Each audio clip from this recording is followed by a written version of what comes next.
शेतकऱ्यांसाठी आजच्या ठळक बातम्या जाणून घेण्यापूर्वी चॅनलवर नवीन असाल तर चॅनलला सबस्क्राइब करून नोटिफिकेशन बेलला ऑलवरती टाका, जेणेकरून की रोजची रोज ठळक बातम्या याच चॅनलवरती पाहायला मिळतील। तर चला जाणून घेऊयात आजच्या ठळक बातम्या।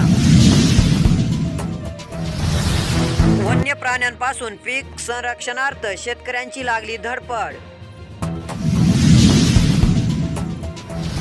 पीक विम्याची रक्कम मिळावी, काँग्रेस कमिटीतर्फे शेतकऱ्यांचा मोर्चा, मागण्याचे निवेदन सादर।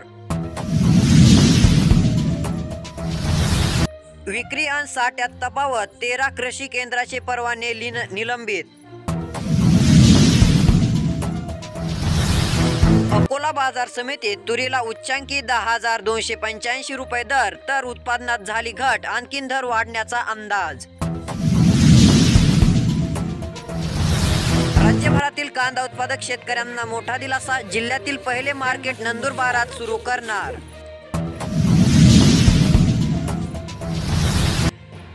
दुष्काळग्रस्त 3 तालुक्यात मिळणार अनुदान, कृषी विभागाकडून नुकसानग्रस्तांच्या मागविल्या याद्या।